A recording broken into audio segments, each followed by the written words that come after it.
오늘 본문에는 제사에 대한 이야기가 나옵니다. 어제도 잠깐 말씀드렸지만 레위기에 가시면 지금 오늘 드리는 3년 된 암소 그리고 3년 된 암양 3년 된 수양과 산비둘기와 집비둘기 새끼에 대한 이야기가 나옵니다. 그런데 이 집비둘기와 산비둘기는 가르지 않는 장면이 나옵니다. 그러니까 레위기에서는 예배에 대한 제사에 대한 이야기지만 이것은 학자마다 조금 다르기도 합니다. 이것도 제사로 보는 학자들이 있지만 대부분의 학자들은 이 부분은 하나님과 아브라함의 언약의 관계다, 약속의 관계다 이렇게 봅니다. 그러니까 쉽게 생각하면 우리가 하나님의 전에 나올 때 제사의 개념은 번제와 속죄제, 화제, 화목제, 소제를 통해서 그냥 아예 태워지는 겁니다. 18절 이하에 나오고 완전히 죽어지는 겁니다.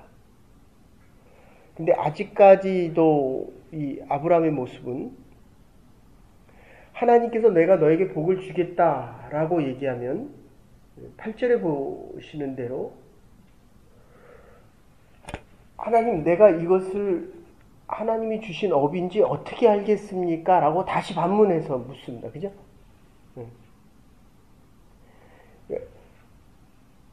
우리도 이민 와서도 그렇지 않습니까?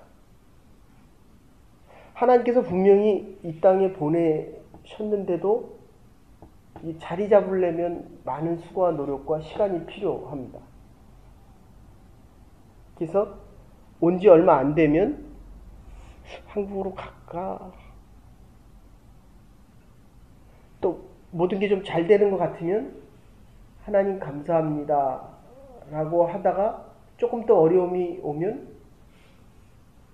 또 가야 될까? 네.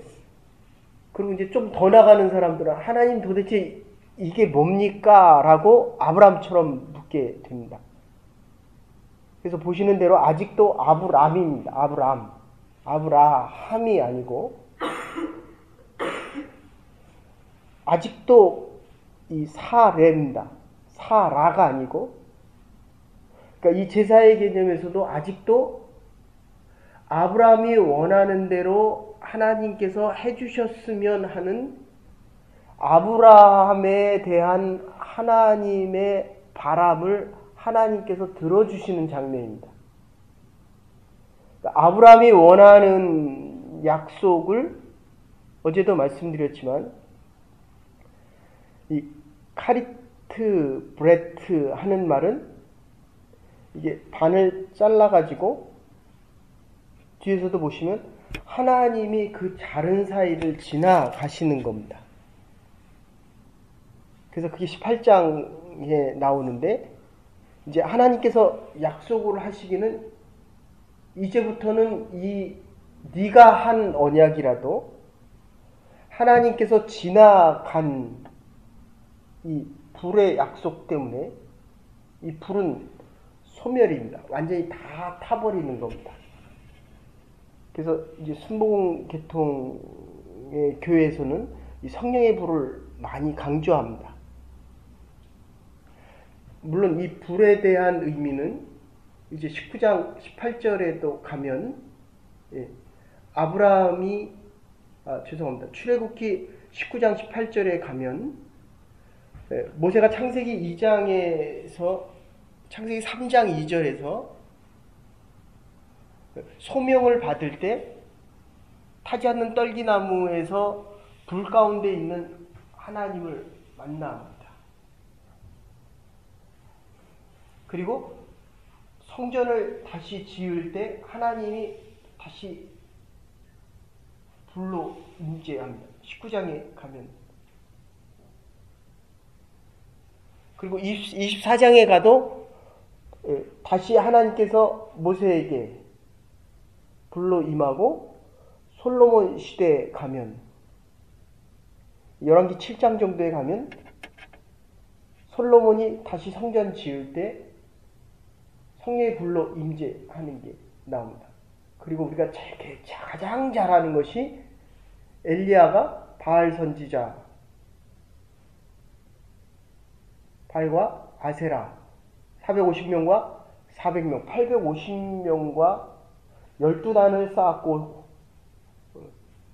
여호와의 불이 임하는 장면이 나옵니다. 그것이 사도행전 1장에서는 성령의 불로 우리에게 완전히 나타납니다. 그래서 이 불이라고 하는 의미를 그냥 요약하면 우리의 죄악된 것을 소멸하는 의미가 납니다. 이게 계시록으로 가면 하나님을 믿는 자와 믿지 않는 자, 좀 녹음만 안 되면 좋겠는데 이게 참 사실은 그런 거예요. 이게 불이 싹 도말할 수 있는 성령의 불입니다. 노아의 홍수 때는 물로 심판하셨지만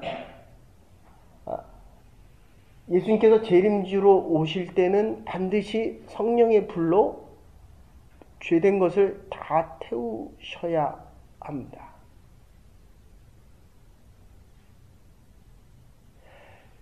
그러니까 여러분들,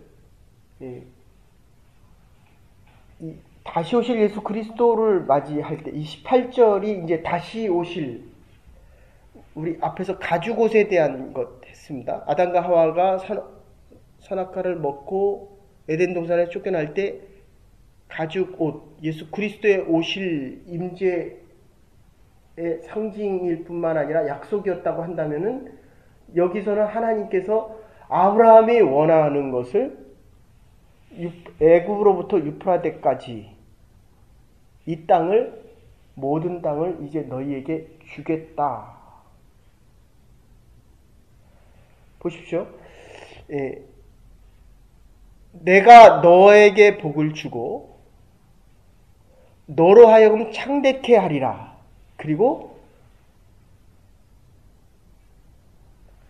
바다에 티끌을 셀 수 있을 때에 너의 자손을 셀 수 있을 것이다. 아브라함이 믿음이 왔다 갔다 하고 갈짓자 하고 있을 때 다시 한번 어제 본문에서 얘기합니다. 5절에 하늘의 별을 봐라. 그런데 이 삶이 앞으로도 계속되고 있다는 겁니다. 그러니까 믿음의 조상 아브라함이라고 이야기하는데 그 믿음은 하나님이 도와주시는 믿음입니다. 지금 아브라함이 25년 동안 기다리고 있지만 사실은 믿음의 사람이 되기 위해서 하나님이 주시는 이 상급을, 하나님의 약속을 받기 위해서 하나님이 25년 기다리는 겁니다.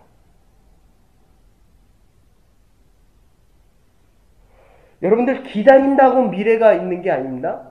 참는다고 미래가 있는 게 아니에요. 하나님의 약속을 붙잡아야 내일이 열린다, 이런 뜻입니다.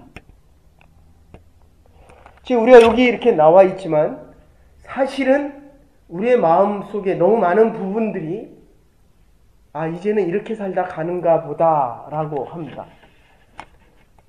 그죠?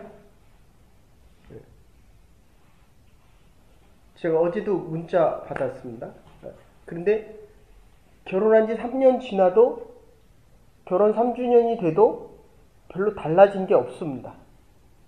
13년을 살아도 달라진 게 별로 없어요. 권사님 30년 되셨죠, 그죠? 뭐 달라졌습니까? 별로 달라진 거 없습니다. 심지어 우리가 교회를 섬겨가도 그 교회조차도 별로 달라지지 않습니다. 그런데 또 놀라운 것은 하나님께서 주시는 이 땅은 새 땅이 아니라 묵은 땅을 주신다는 거예요. 있었던 땅입니다. 애굽부터 유프라테까지. 이 땅을 너희에게 주겠다라고 하는 말씀은 이 땅을 기경하고 경작하라는 뜻입니다. 너희들이 새 사람이 되어서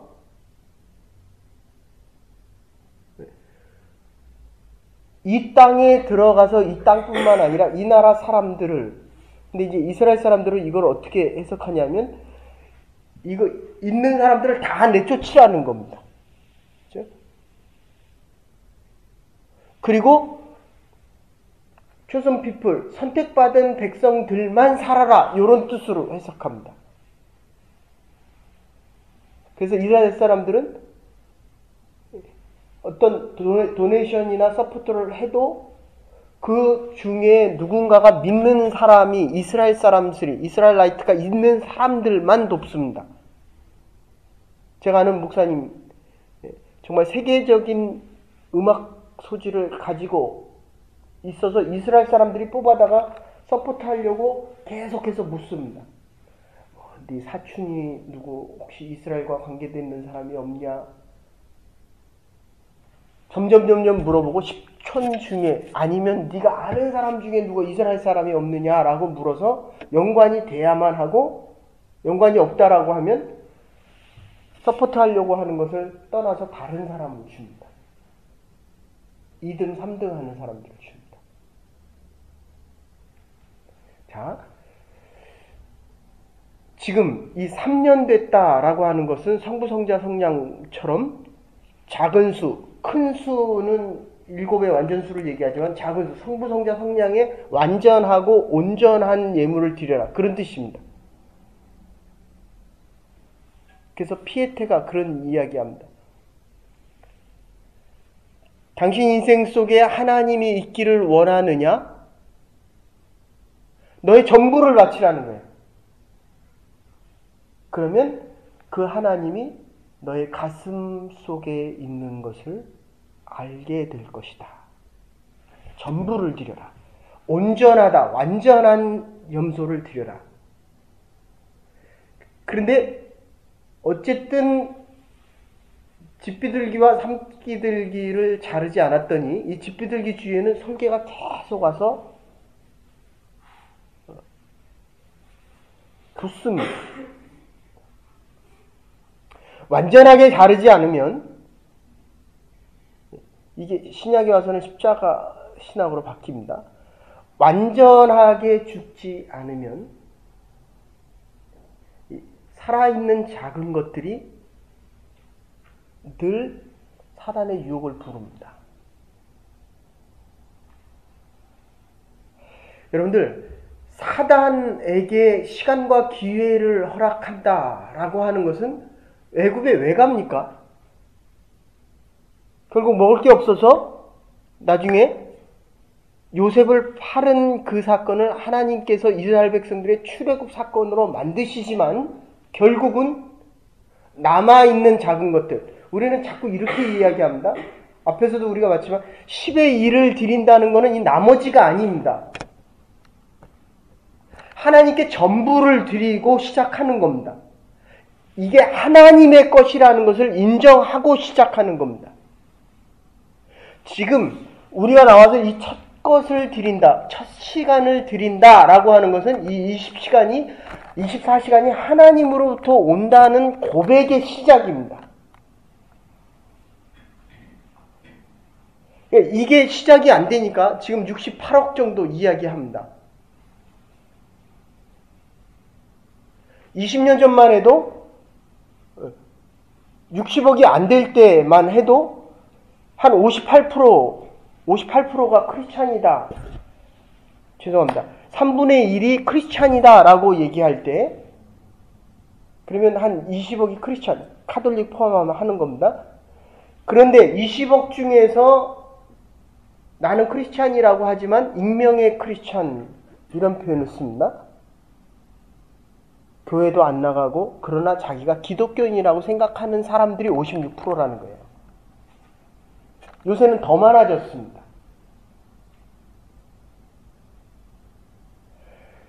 기독교, 이 대한민국에서도 그렇습니다, 지금. 가장 열심히 있는 사람들, 기독교인들입니다. 저와 여러분처럼 이 새벽을 깨우고 나누는 사람들입니다. 그런데 호감도에서는 옛날에는 기독교가 제일 컸습니다. 2000년대까지는. 근데 지금은 불교가 제일 큽니다. 그리고 캐톨릭이고 우리는 16%도 안 됩니다. 마음을 짜게는 게 없어서 그렇습니다. 십자가로부터 자꾸 멀어지니까 제가 전에 섬겼던 교회에서도 목사님 십자가 얘기 좀 그만하십시오. 선교 그만 가십시다. 전도 그만하십시다. 우리의 마음 안에도, 저와 여러분들의 마음 안에도 이제는 편한 게 좋습니다. 그 순간에 우리의 마음과 영혼이 쪼개지는 게 아니라 통째로 있어서 계속 솔개가, 이 솔개라고 하는 것은 애굽나라 또는 이방의 열방들을 얘기합니다. 영적으로 해석하면 사람들에 대한 접근을 이야기합니다. 여러분들 한번 보십시오. 베이컨이 이런 이야기를 합니다. 이 세상의 모든 거는 잘라지면 못 씁니다. 우리 자동차도 부서지면 못 씁니다. 집에 있는 장난감도 부서지면 못 씁니다. 이 세상의 모든 것은 잘라지거나 부서지면 못 씁니다. 그런데 우리의 마음은 자르면 자를수록 하나님을 최고로 만날 수 있다라고 베이컨이 이야기합니다. 땅이 부서져야 곡식을 냅니다. 곡식이 부서지고 깨어져야 생명을 만들 수 있습니다. 이 곡식이 우리의 몸 안에 들어가서 으깨져야만 생명을 만들어낼 수 있습니다. 생명적인 것은 부서지지 않고는, 그러니까 우리의 고집과 아집과 편견과 생각들이 깨어지지 않고는 그리스도 안에서 새로운 것으로 다시 태어날 수 없습니다. 이 깨어짐 속에 하나님께서 성령의 불로 지나가는 것입니다. 거기 사람들이 서류 갖고 오면 어떻게 해줘요? 공증해 줍니다. 사인해 갖고 오면 로이어들이 이거 맞습니다. 꽝 찍어줍니다. 그 장면이 바로 이게 오늘 18절에 나오는 겁니다. 하나님께서 아브라함의 의심과, 그런데 그 다음에 또 뭐 합니까? 잠자는데 불안한 거예요. 하나님께서 우리를 아무리 찾아와 주셔도 성령의 불로 하나님께서 우리를 확증해 주시지 않으면 우리의 기대와 우리의 믿음은 늘 흔들립니다. 아무리 기다리고 인내해도 하나님을 믿지 않으면 성령의 불과 성령의 확증, 이 성령의 파라클레토스라는 말이 원래 보증한다, 이런 뜻이에요. 성령께서 저와 여러분과 여러분의 자녀와 여러분의 자녀들에 대한 미래와 하나님의 교회를 확증해 주시지 않으면 또 잘 때 불안합니다. 아침에 일어나서도 믿음이 흔들립니다. 시간이 지나서 또 앞으로 가면 하나님의 약속을 향해서 꿈과 비전으로 향하는 것이 아니라 또 두려워합니다. 그래서 우리는 나와 예배드립니다. 새날이 와서 새 역사가 시작되어지는 것이 아닙니다. 하나님의 약속을 붙잡으십시오. 오늘 우리가 주님 앞에 갖고 나와 있는 모든 것을 하나님 앞에서 자르십시오. 하나님께서 불 가운데 우리의 삶의 인생을 확증시켜 주실 것입니다. 우리의 인내와 우리의 기다림 속에서 우리의 자녀들의 축복이 이루어지는 것이 아니라 아브라함을 찾아오셔서 하늘의 별과 같이 땅의 모래와 같이 내가 너희의 자손을 축복하리라. 이 믿음 속에서 하나님 오늘도 우리의 가정을 주님 앞에 드립니다. 우리의 자녀를 받아주시옵소서. 하나님의 교회를 하나님 앞에 드립니다. 하나님께서 이 교회에 미래를 열어주시고 하나님의 이 교회가 하나님 앞에서 든든히 서갈 수 있는 교회와 믿음의 가정이 되게 해주십시오. 여러분의 땅을 경작하십시오. 하나님께서 주신 땅들입니다. 새 땅을 바라보지 마시고 여러분이 그리스도 안에서 새로워지는 이 새 생명 가지고 하나님의 역사를 새롭게 이뤄가며 하나님의 복을 감당해 나갈 수 있는 여러분의 가정과 여러분의 남은 날들 될 수 있기를 주의 이름으로 축원합니다. 이제는 교회 머리 되신 우리 주 예수 그리스도의 극진하신 은혜와 하나님의 무한하신 사랑과 성령의 감동 교통하시니 저희들을 깨우시고 저희의 마음을 다시 자르시사 성령의 능력으로 확증하여 주시고 우리의 예물, 우리의 마음과 우리의 가정과 우리의 교회를 성령의 불로 풀무불에 태우시사 횃불로 확증하시는 하나님의 약속을 이 아침에 확인하고 세상을 향해 달려나가는 주의 백성들과 하나님의 교회 위에 우리의 자녀들 위에 이제로부터 영원토록 함께 하시옵기를 축원하옵나이다. 아멘.